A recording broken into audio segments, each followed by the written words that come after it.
Every time you hesitate, you're going broke. So, you click this vid because you're feeling stuck, right? Maybe you can't decide about your job, or you're avoiding a talk you should be having. Maybe you're just dealing with everyone else's stuff instead of doing what you want. Here's the thing. Every day you spend like this ain't just neutral. You're racking up decision debt. It's like credit card interest. It gets bigger the longer you wait. That thing you avoided last week? Harder this week. That boundary you didn't set last month? Now it's a whole thing. That career move you put off last year? Feels impossible now. Here's the plan for the video. First, I'll show you what decision debt really is and why you probably have a ton of it. Then, we will talk about the 5 kinds that are sucking your energy and messing with your rep. Lastly, I'll give you Byron Morrison's plan from Think Like a CEO to kill this debt and stop making more. You've probably watched vids about being productive, time, and boundaries. You might think you know all this, but get this, most advice tells you to make good choices. This vid is about how not deciding is costing you big time. Most stuff gives you tips to do more. This shows you how to quit wasting energy on junk that doesn't count. Big bosses don't have time to sweat the small stuff. They can't be people pleasers. They can't dodge tough talks. And Morrison found out why. It's not because they're smarter. It's because they know not deciding is a debt someone will pay. The best part of the book? You're already deciding. When you don't answer that email, that's choosing. When you stay silent in the meeting, that's choosing. When you scroll your phone instead of having a tough talk, that's choosing. You're just doing it without thinking and paying for each one. By the end of this vid, you'll look at hesitating in a totally new way. You'll see it as a drain, not a safe place. Let's get started. What is decision debt? Morrison starts with a story about Sarah, a manager. People liked her, and she worked hard, but she was stressed.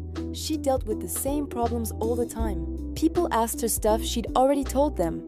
Projects got stuck waiting for her to sign off. Little fights she noticed before turned into big issues. She wasn't lazy.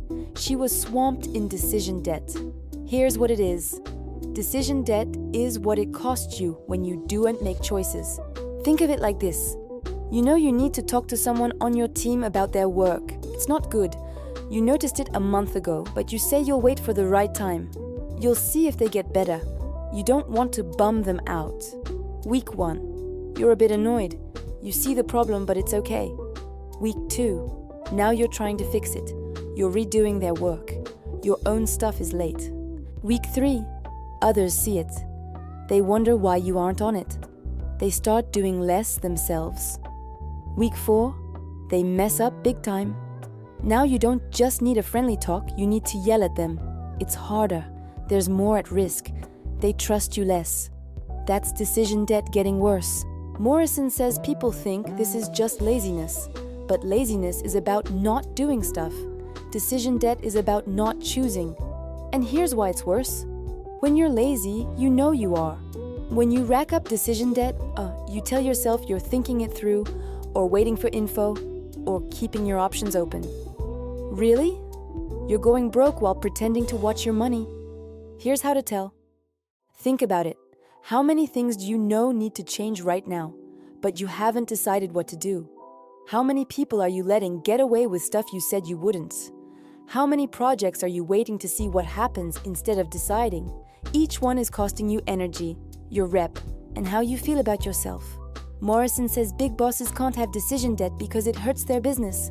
When they dodge a choice, money goes down, people quit, and others get ahead. It's obvious. But when you dodge choices, it's not so clear. You just feel tired, stressed, like you're trying hard but getting nowhere. That's what decision debt feels like to you. The 5 types of decision debt.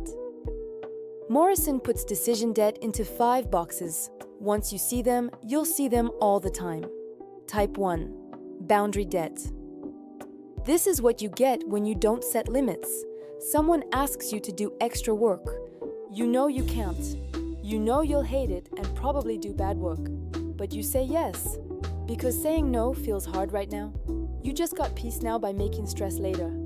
That's boundary debt. Morrison says every time you don't set a boundary, you make two choices. First, you decide their feelings are more important than yours. Second, you decide you'll deal with it later. It gets worse because now they expect that from you.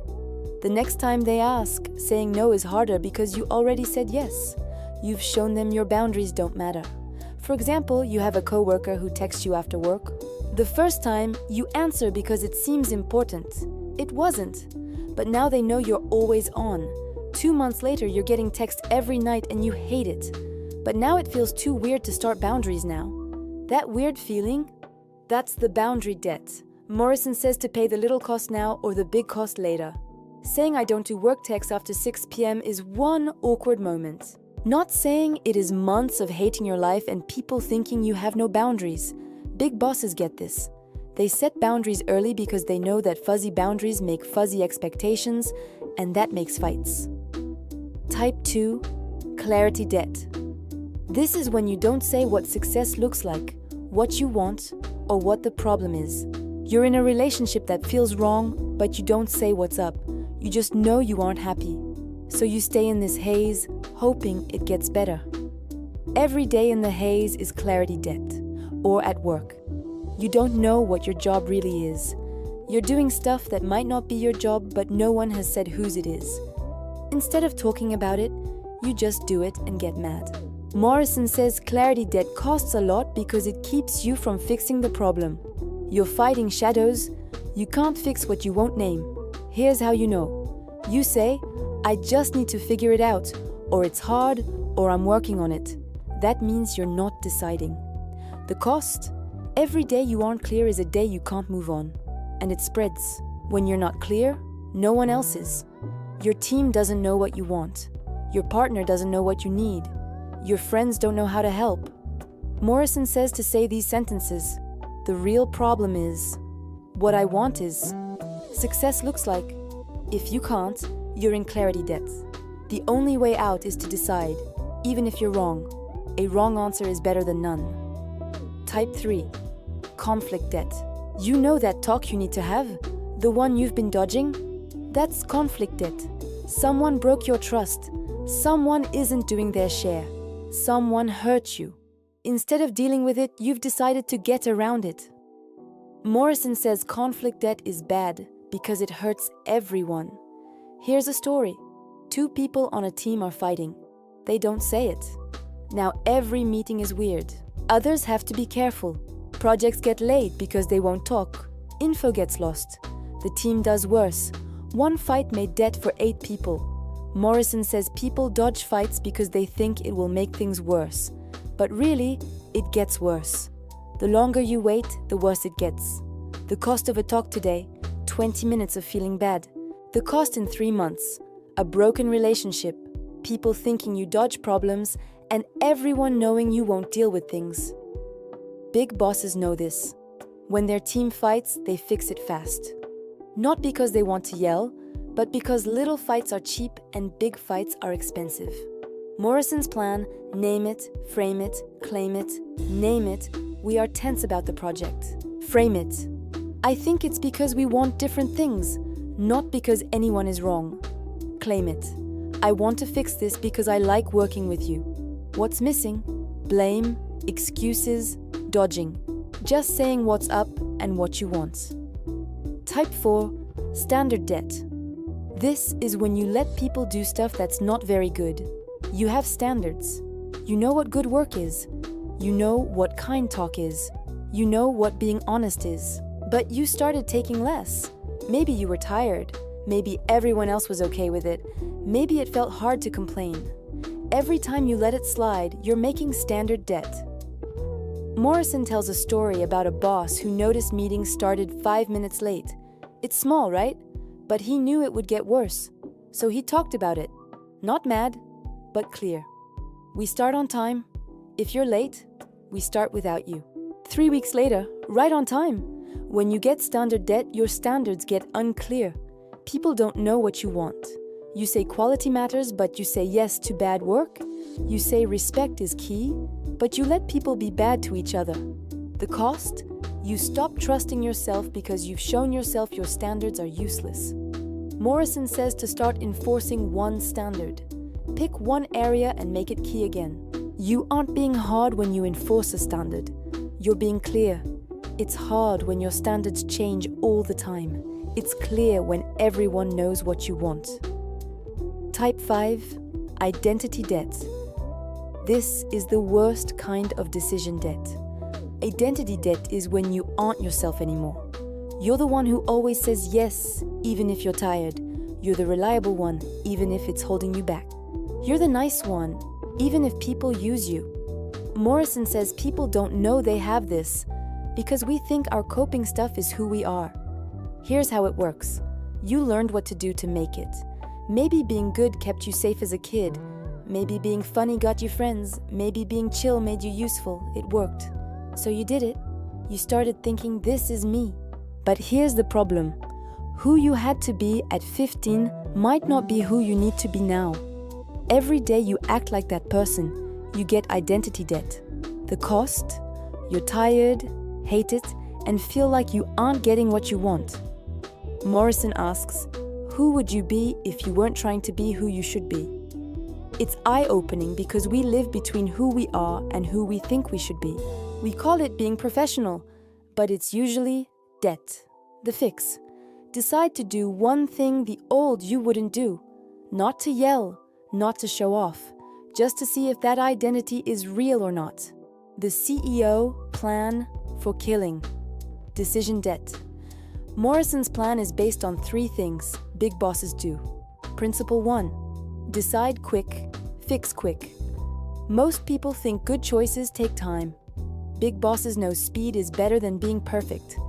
Here's why. A choice today with some info is better than a choice later with all the info.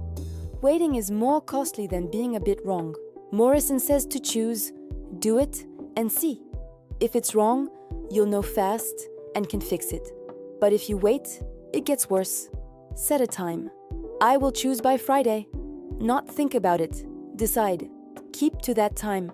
You're giving yourself choice or giving yourself debt. Principle 2. Make the worst choice. First, everything in your life has one choice that would nuke 10 others. That's the worst choice. It's bad because it means dealing with something you dodge. But it's good because it makes things clear. If you hate your job, you could work on your resume or look online. Or you could decide, I'm leaving this job in 6 months. Everything is easy after that. Now you're planning to leave. Morrison says people choose the easy stuff first because it feels good. But that doesn't fix things. Find the worst choice. The scary one. The one that changes stuff. Do that first. Principle 3. Say what's up. Decision debt works in haze. It dies when you're clear. When you say what you think, everyone knows where they stand with you. Morrison says to say what you're thinking. Be honest. I'm not sure because I don't know how you'll take it. I need another day to think it through. I chose fast and I might be wrong, but here's why. It does 2 things. First, it keeps debt from happening. Second, people trust you. Big bosses who do this don't have fewer problems. They fix them faster. What this looks like. Here's how to do it. Boundary debt. Someone asks you to join a committee. Before, I'll check. Now, I'm booked, but thanks. Choice done, no debt. Clarity debt. Your boss asks what you need. Before, I'm good. Now, I need clear goals. I have 6 urgent things. What should I do first? You made clarity happen. Conflict debt. Someone cuts you off in meetings. Before, get mad and complain. Now, hey, you did that a few times and it hurts my points. Could you try not to? Fixed fast. Standard debt. Something isn't good enough. Before, fix it yourself. Now, send it back. Identity debt. Someone calls you the helper. Before, smile. Now, I help, and I'm learning to protect my time. You are growing. These aren't huge, but they're real choices instead of waiting. When you choose, you don't get debt. Let's finish this. You walked in with decision debt. We do. Here's what to do. Decision debt is what you pay when you don't choose. There are 5 kinds. Big bosses say to choose fast, make the worst choice first, and be clear. Here's how to start today. See what debts you have and write them down. Pick one debt and pay it. Watch when you're about to not decide. Am I learning or is this debt? Really, it's about being honest and seeing what not deciding is costing you. Big bosses started where you are. They chose that not deciding was worse than being wrong. You can too. Not later. Now. Because every moment you wait, it gets harder. You're worth more than that.